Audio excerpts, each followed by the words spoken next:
In tanti con le sue canzoni hanno provato le emozioni più belle, in tanti le vogliono bene, in tanti alle sue canzoni fanno appello per far battere forte il loro cuore. È davvero con piacere che l'ospite di questa puntata è Maria Luisa Congiu. Ben trovata. Ciao Roberto, un caro saluto a tutti. Grazie davvero per aver accettato il nostro invito. Lo dicevo prima, quelle emozioni che viaggiano attraverso le tue canzoni, ma soprattutto il bene che ripone su di te la gente di Sardegna. E penso che questo sia l'apprezzamento più bello. Allora, questa cosa mi fa piacere così sentirla dire. In realtà io sento solo di avere un gran bel rapporto con le persone, mi comporto in maniera naturale, e quindi credo che poi tutto il resto appunto avvenga in maniera naturale, però effettivamente in alcuni momenti proprio sento arrivare queste ondate d'affetto che mi emozionano, la verità, perché non è scontato, non è dovuto e quindi bisogna essere veramente grati. Dietro l'artista ovviamente una grande donna, mezz'ora con Maria Luisa Congiu, sai Maria che abbiamo questa nostra clessidra che detta in qualche modo questi 30 minuti da trascorrere insieme. Solo qualche tempo fa siamo stati a Muravera insieme e quando Maria Luisa è arrivata io ho visto tantissime ragazzine giovani che sono venute lì, si sono precipitate dove era Maria Luisa e la abbracciavano, la volevano toccare, volevano stringerle la mano ed è la cosa più bella ritrovare la tua di emozione, perché dietro l'artista poi si nasconde davvero una donna che in quelle canzoni vive i suoi sentimenti, vive la sua vita e vive in qualche modo l'amore per quest'isola. Sì, assolutamente. Allora, ogni canzone è veramente una parte di vita. A volte sono emozioni mie, a volte condivise, a volte emozioni di altri che cerco di interpretare. Però, ripeto, come ho detto prima, in maniera molto naturale, perché poi penso che l'artefazione prima o poi, insomma, produce altri frutti. Credo che il pormi io stessa in maniera naturale con le persone, anche nel modo di scrivere, cerco anche nei testi, ma anche nelle musiche, di non fare cose troppo articolate affinché il messaggio poi possa essere comprensibile a tutti. Mi capita spesso però anche di interpretare emozioni altrui attraverso le canzoni. Ma credo che la prima cosa sia emozionarmi io, sia della mia di emozione, ma anche di quella che mi arriva da qualcun altro, perché credo che sia molto difficile far arrivare un qualche cosa che uno non sente. Quindi alla fine io mi emoziono con la gente e magari è questo che poi può far emozionare a sua volta la gente nei miei confronti. Quindi, è un discorso un po' particolare, ma penso che alla fine tutto si riduca al non costruire nulla a priori, ma al fare un pochettino quello che il cuore ci comanda. Lo possiamo sintetizzare in qualche modo in questo modo. Prima di salire sul palco è l'arrivo proprio in piazza, a stringere le mani delle persone che ti hanno voluto nella loro festa e ritrovare le Mm. persone che ti vogliono bene nel contesto di un abbraccio che quelle emozioni ovviamente le raccoglie.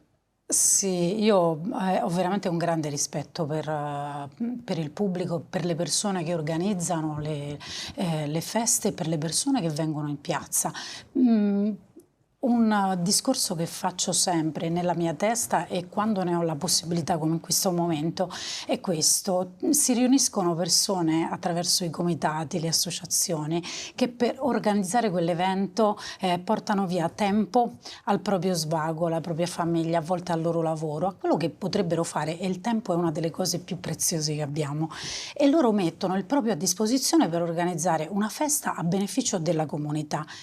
Ti danno fiducia nel momento in cui ti chiamano per cantare, insomma, o suonare, ti stanno dando fiducia.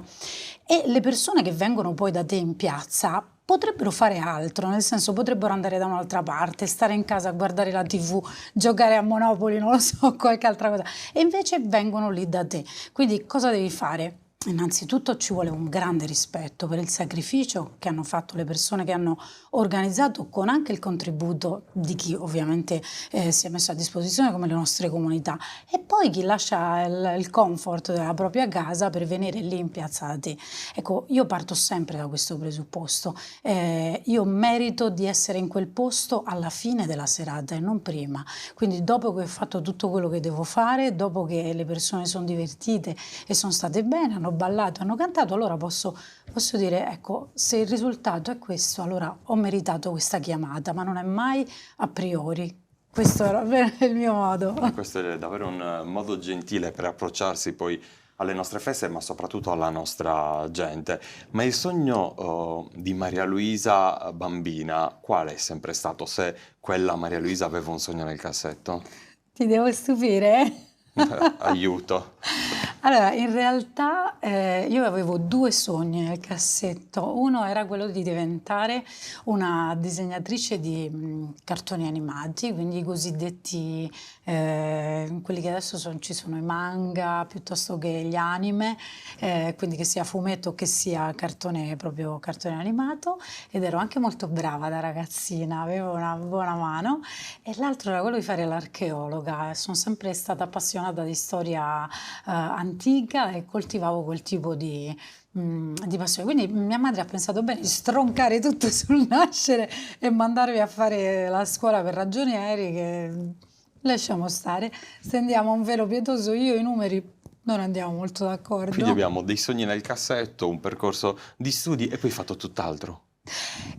Sì, perché in realtà credo che alla fine, per quanto riguarda il disegno, è sempre una questione di creare.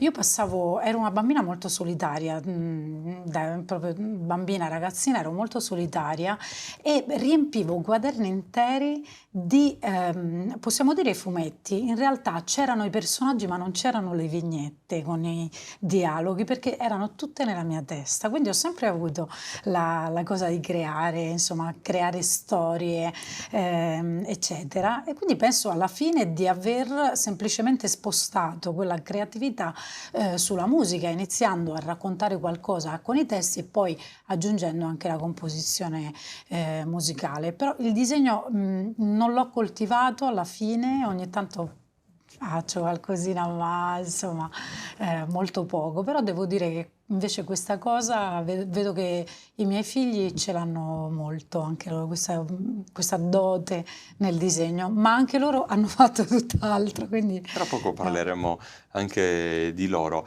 ma la prima esibizione della Maria Luisa che oggi conosciamo, che ovviamente sì. si ritrova attraverso tante esperienze, qual è stata? Marzo, Ricordi anche il marzo periodo? 1991, sì, perché allora insieme a Giusy Deiana, per proposta poi di Pasqualino Pulichetto, che Pasqualino era appassionatissimo di canto a chitarra e quindi ci aveva messo assieme per fare un po' cioè in genere si cantava negli spuntini, nelle cose, sai che lo facciamo un pochettino anche per i fatti nostri. Iniziando a fare queste prove, il comitato di Monserrata di quell'anno ci chiese se avevamo voglia di fare una esibizione per raccogliere fondi proprio per la festa, perché chiaramente due ragazze e un chitarrista del posto che nessuno ha mai sentito cantare e suonare avrebbero comunque attirato l'attenzione.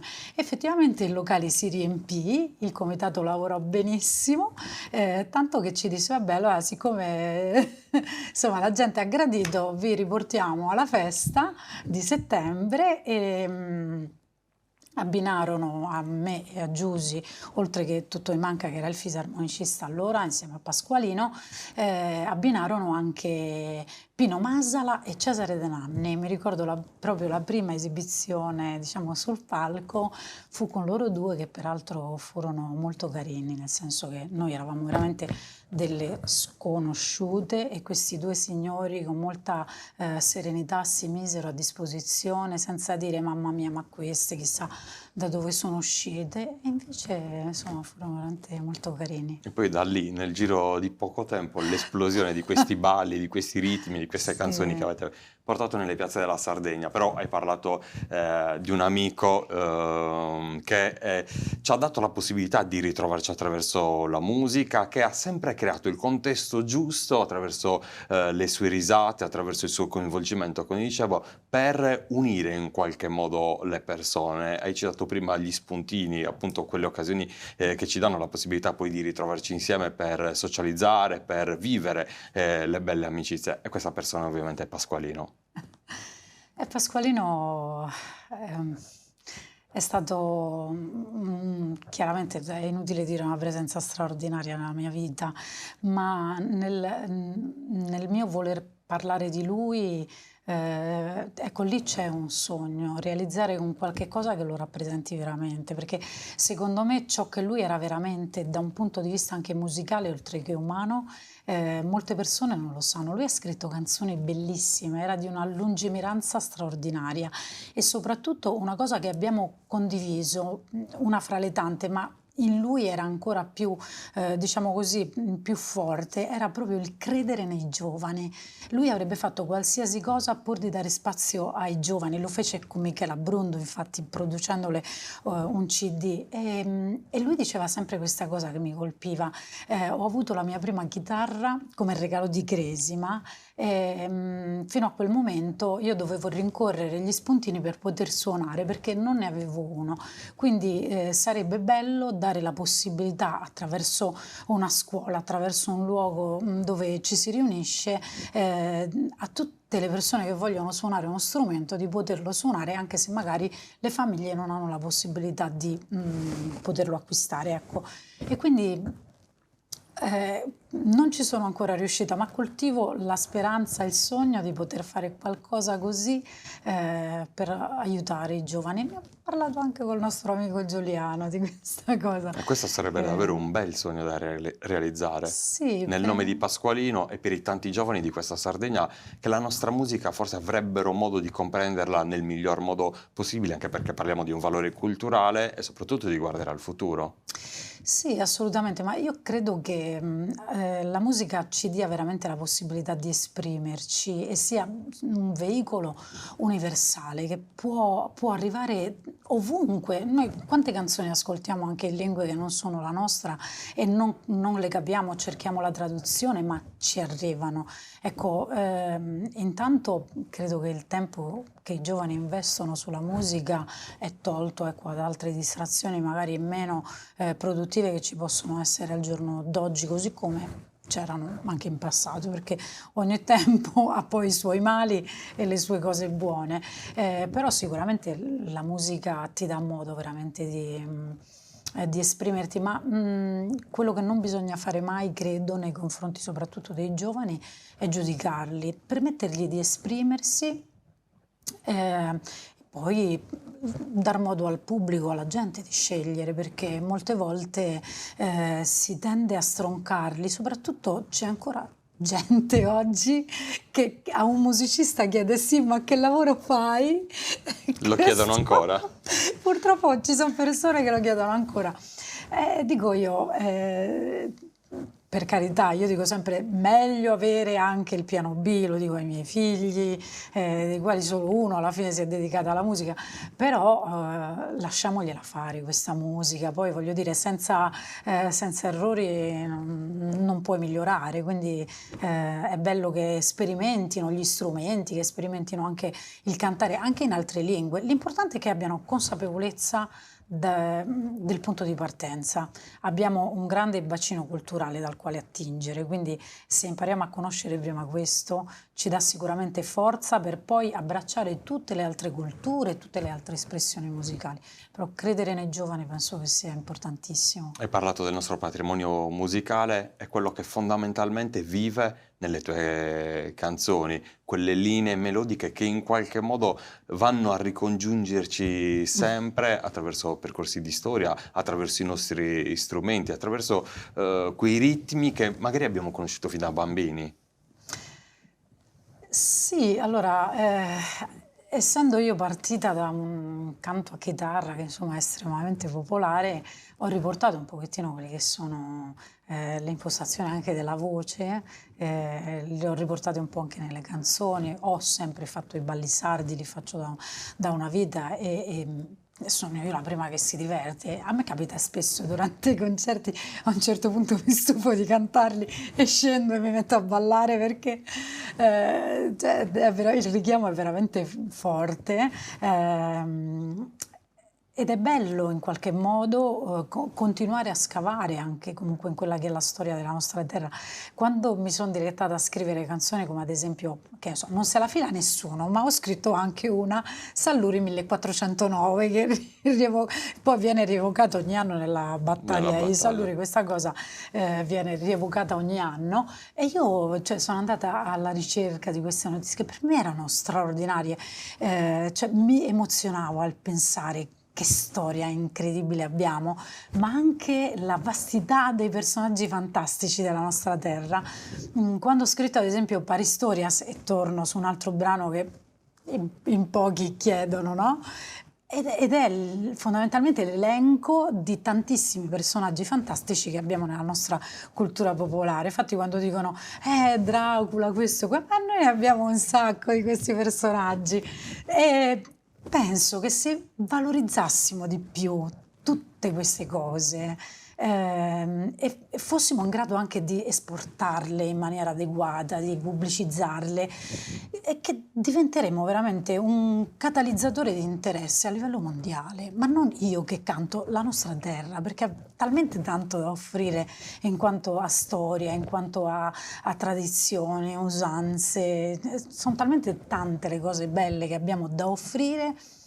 Mancano solo i veicoli adeguati, ecco, e fra questi veicoli io penso che ci sia anche la consapevolezza e non c'è ancora, si tende a importare molto ed esportare poco, ecco. Forse quello che arriva da fuori lo vediamo sempre come qualcosa di migliore, invece non ci stiamo riappropriando del nostro valore culturale, che ovviamente è la vera forza di quest'isola, che come dicevi si racconta non solo attraverso i personaggi, ma anche attraverso i modi di dire, perché anche per quello hai trovato una canzone giusta che può riportare poi anche le persone a cantare, e quindi questo è l'aspetto più bello, vivere le tue canzoni non solo attraverso i sentimenti, ma davvero anche attraverso la partecipazione attiva. A me fa piacere quando sento le persone che, insomma, che cantano le mie canzoni in piazza, questo succede molto.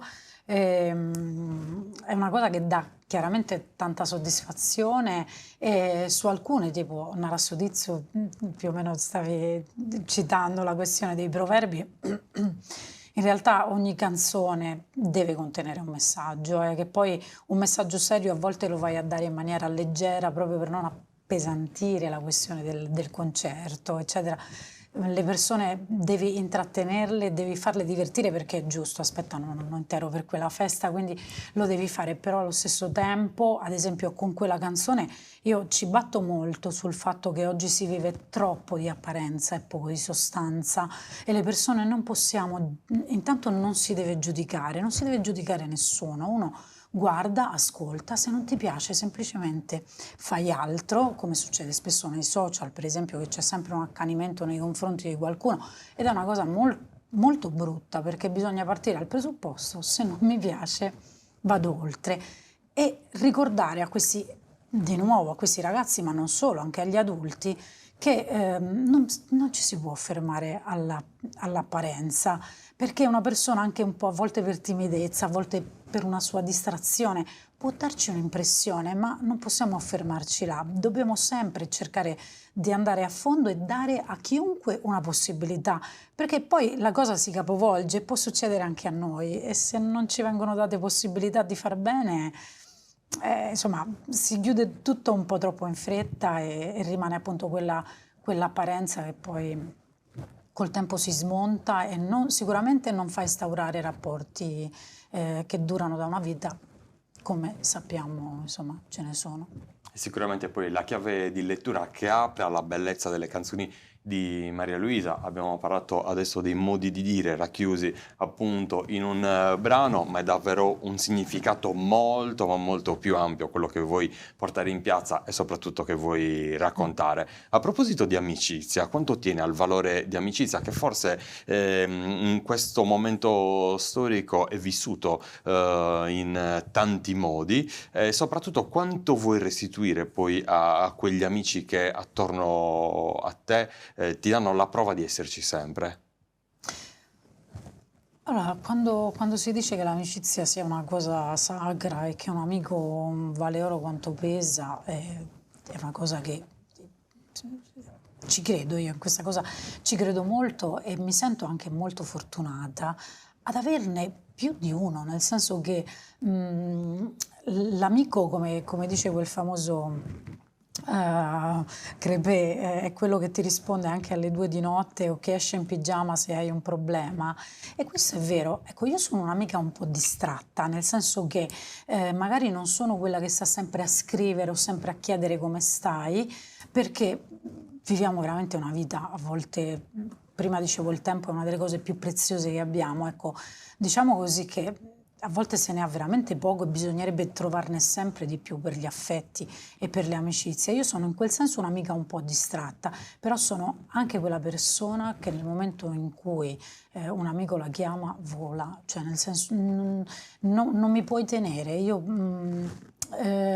credo, ho ricevuto testimonianze d'amicizia da parte di persone e allo stesso modo ne ho dato testimonianze d'amicizia stando vicino nel momento proprio della difficoltà, ma anche nel condividere le gioie. Ecco, ci sono quei messaggi che ti partono per primi. Gli amici veri non sono quelli che vedi ogni giorno, magari, ne ho anche un paio così per fortuna, però la verità è che ecco, io sono una di quelle persone che puoi chiamare nel cuore della notte E risponde sempre. assolutamente. Ma a proposito della tua presenza nei confronti degli amici e non solo, anche delle persone che ti vogliono bene, periodo legato al Covid che in qualche modo vogliamo anche dimenticare, però tu aprivi delle finestre in diretta dove ti trattenevi davvero tanti minuti, non questa mezz'ora che abbiamo noi, con tantissime con persone che appunto si connettevano con te, si collegavano con te e gli dedicavi una parola, una canzone, più di una parola in questo caso. Era stata proprio un'iniziativa, penso, bellissima, nel momento in cui le persone avevano bisogno di un contatto umano, l'hanno trovato attraverso la tua disponibilità, che ovviamente nella tua vita sei impegnata tra mille cose, è vero che eravamo rinchiusi in casa, però quel tempo per loro lo hai trovato. Allora, l'ho voluto trovare perché nel momento della necessità per tutti, io ho fatto un discorso molto semplice. Tutte le persone che sono chiuse in casa sono le stesse che hanno riempito le piazze, che mi hanno invitata, che hanno assistito ai miei concerti, sono venute da me. Ora apro le porte di casa e permetto a loro invece di entrare in casa mia, e se loro vorranno apriranno la porta di casa loro e mi faranno entrare in casa loro e trascorreremo del tempo insieme. Quindi le dediche, questo, quell'altro, cantare. Ma io non ho un microfono, niente, facevo tutto col telefonino, con i 2 telefonini soliti, facevo tutto con i telefonini, diretta sui i 2 social, insomma, che uso principalmente, e veramente, ma a volte c'avevo quella. Io ricordo a volte i miei figli mi dicevano: ma ti puoi almeno vestire bene? E dico: ma che te ne importa se ho la maglia a righe, una maglia brutta che usavo in casa? L'importante era esserci. Ma certo, perché cioè, cosa dovevo dare? Un'immagine di un abito da sera? Ma cioè, stavamo vivendo tutti le stesse restrizioni, tutti avevamo, cioè chi più chi meno, le stesse problematiche. La cosa importante era essere uniti, stare insieme, condividere. Io leggevo i messaggi, vedevo le cose ho iniziato a fare quella cosa delle dediche poi. E per me la cosa importante era trascorrere del tempo con le persone e dare modo a chi non aveva, magari a chi aveva piacere di ascoltare una canzone, piuttosto che di stare dentro un gruppo virtuale di amici, perché alla fine questo succedeva, ecco, di dare questa possibilità di vivere quel momento tutti insieme e uniti anche stavolta nella musica, perché alla fine il veicolo era quello. In qualche modo continui comunque ad avere questo rapporto con le persone di totale apertura e soprattutto di dedica verso le attenzioni che appunto rivolgi. Sì, allora, sì, questo sì. Allora, ultimamente non sto riuscendo a fare molte dirette, però è proprio una questione è un periodo un po' particolare questo, denso di impegni anche legati all'attività di famiglia, eccetera. Però la verità è che per quanto riguarda il cercare il contatto con le persone, per me è una cosa essenziale. Se io non capisco le persone, se non so che cosa stanno vivendo e stanno passando, difficilmente riesco ad interpretare il loro umore e capire anche cosa può servire loro in piazza. Più o meno, discorso anche questo.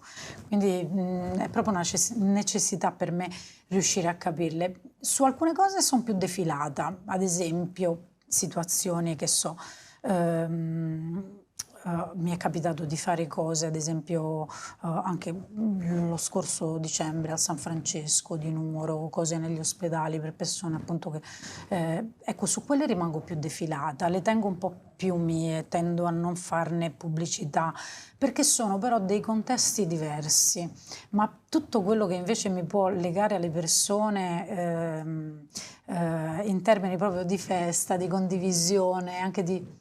E allora cerco ecco, lì veramente spalanco le porte di casa mia e faccio entrare, ecco, questo sì. Sono un po' più defilata su alcune cose, un po' più, a mio avviso, più delicate, dove ci vuole un altro Dove bisogna entrare in punta di piedi esatto, in questo caso, ma tu sei ovviamente una maestra anche in questo, stiamo raccontando davvero un percorso di vita ricco di soddisfazioni, ricco di canzoni e poi abbiamo parlato dei tuoi figli. Tra l'altro, a proposito di quella musica che va esportata e va interpretata come uno si sente, abbiamo una delle tue figlie che ha preso e ha varcato il mare, ma l'ha varcato un pochino troppo, direi. Mamma mia, quella mi fa disperare perché è troppo lontana. Se n'è andata in Corea del Sud, a Seoul, dove veramente è un altro mondo. Dove sta costruendo il suo percorso, tra l'altro. Sì, lei Mica è andata così. No, sta già lavorando, lei tranquilla, ha prodotto il suo primo singolo, stiamo aspettando questo benedetto video. Però anche lì insomma i tempi, le cose sono un po' diverse, però si dà proprio da fare. Lei nei giorni in cui è libera pubblicizza cose estetiche, magari che ne so, cliniche, cose così, lì c'è tutto un altro modo di fare rispetto a noi, ma vedo che si è ambientata benissimo.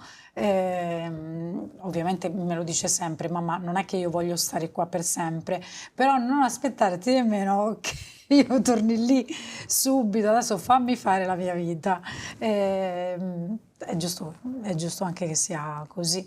Io dopo 1 anno e mezzo sono riuscita ad andare a trovarla perché mamma mia che viaggio lungo. E come ti sei trovata?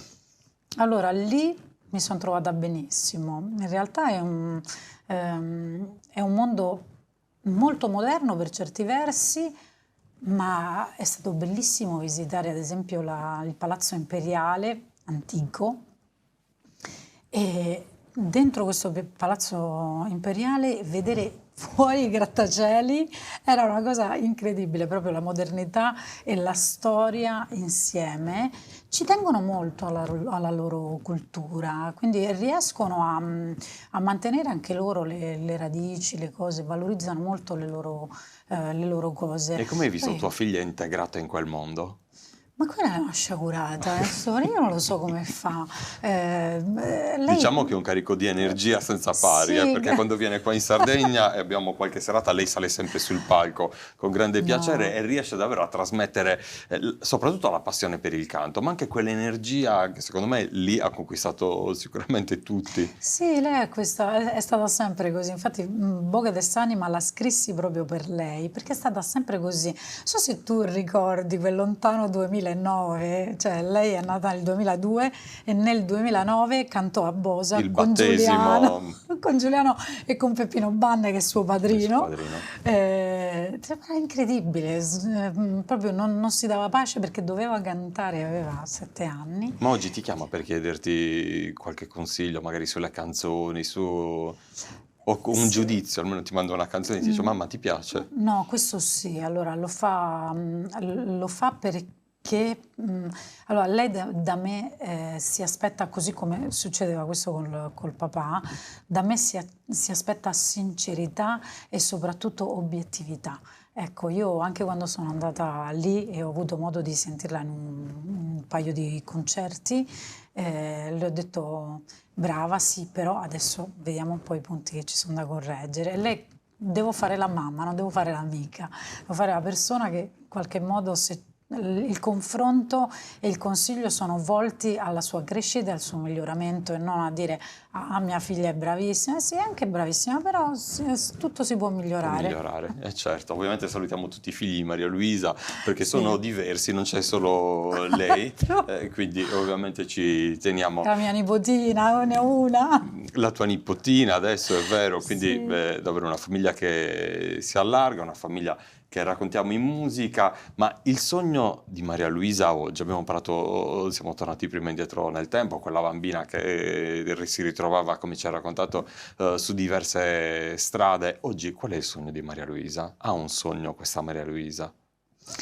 Ma oddio, io penso di avere i sogni che hanno un po' tutte le madri, che hanno le nonne, ma che hanno anche le figlie, nel senso fondamentalmente è tutto legato a una serenità per i figli, per i miei genitori che cominciano insomma ad essere anzianotti, ma anche il vedere questa terra un po' più serena, vedere dei sardi più coesi, dei sardi più consapevoli del fatto che abbiamo il privilegio di abitare un paradiso terrestre e dovremmo veramente rispettarlo un po' di più in ogni senso, ma soprattutto valorizzarlo, essere consapevoli che non è da tutti abitare in un posto straordinario come la Sardegna. Questo tu lo dici in ogni tuo concerto da sempre? Sì, ci credo un sacco.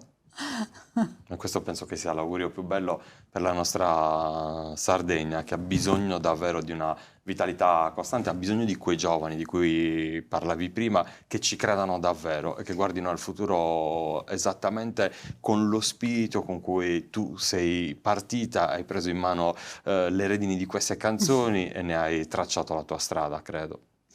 Io sono convintissima che l'energia positiva possa portare solo cose positive, e quindi diciamo le negative lo sappiamo che esistono, cioè dobbiamo solo tenerle a bada, ma dobbiamo sempre guardare al futuro. Intanto non ho espresso un desiderio che fosse per me personalmente, perché penso che se tutti cerchiamo di stare un po' meglio e di donarci anche l'un l'altro, alla fine possiamo stare tutti un po' meglio. L'individualismo non è cosa che... Non è una cosa che ci piace. No. E poi non si può fare musica, non si può fare quella musica che ci piace condividere. Purtroppo il nostro tempo, come vedi, è finito, però ti voglio chiedere Te la una regalo cosa. una più grande. Una più... Sarebbe più opportuno. La cosa che ti voglio chiedere è questa. Tra le emozioni che conservi nel tuo cuore, ovviamente la domanda è scontata e anche semplice, però sono le risposte che poi ne accentuano la bellezza. Se dovessi immortalare davvero in pochi istanti l'emozione più bella, quale andresti a ripescare? Io penso di essere nata realmente il giorno in cui mi sono sposata. Da lì è iniziato un sogno che ancora oggi produce sogni, quindi credo che quello sia comunque il momento più bello della mia vita. Uno potrebbe dire quando è nato il tuo primo figlio, ma tutto ha avuto inizio invece in quell'altro momento che penso che sia il più importante della mia vita. L'emozione più bella, anche attraverso un'emozione che viviamo noi. Grazie per essere stata con noi. Grazie. Mi raccomando, c'è una stagione che si apre, continua a farci emozionare con le tue canzoni. Grazie Robby, grazie, in bocca al lupo anche a te, perché sei una persona straordinaria. Grazie mille e grazie soprattutto a Maria Luisa Congia.